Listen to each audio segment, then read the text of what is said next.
Her screams haunted the forest every night, but no one dared to look for her body. We all heard them, the cries of Princess Adamma.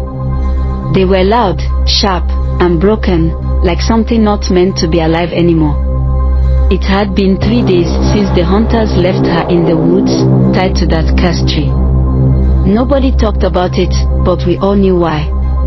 Princess Adamma was not like other people. She was beautiful, yes, with skin that looked like smooth clay and eyes that sparkled like the river on a sunny day. But her heart was blacker than the deepest part of the night. If Adamma wanted something, she would take it. If she wanted your goat, it was hers. If she wanted your husband, you would find him in her hut by morning. If she didn't like the way you looked at her, you might never wake up again. The elders warned her father, King Obinna, to control her, but he loved her too much. She's just spirited, he said, waving them away. But we knew better. Princess Adamma wasn't just bad, she was wicked. And she didn't care who got hurt. The trouble started when she demanded a new jewel for her crown. She didn't care that the miners said the jewel belonged to the forest spirits. She laughed in their faces and made them dig it up. That same night, the spirits came to the village. They didn't look like ghosts or monsters. They came as shadows, cold, silent shadows that made your skin crawl. They whispered to the elders in their dreams. Return the jewel, or face the curse. But Princess Adamma refused. She wore the jewel around her neck the next day like a trophy, smiling at everyone she had ever hurt. Then the death started.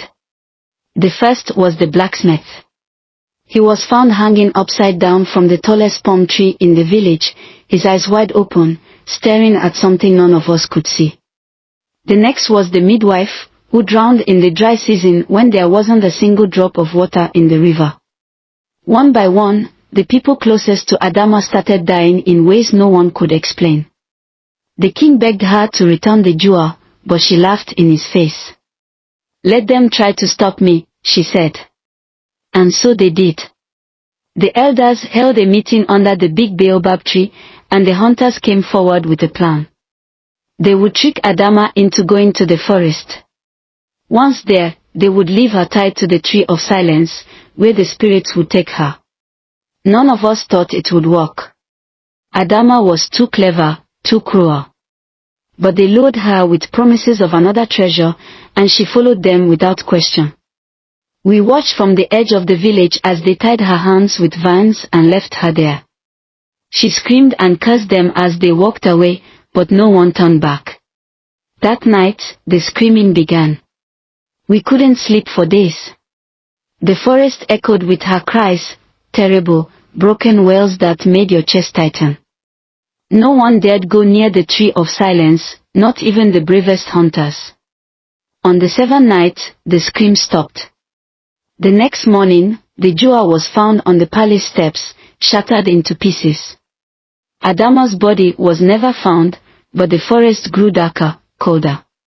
Some say her spirit roams the village, looking for revenge. Others say she's still tied to the tree, waiting for someone foolish enough to untie her. But we know the truth. When the wind blows through the village at night, it carries her voice.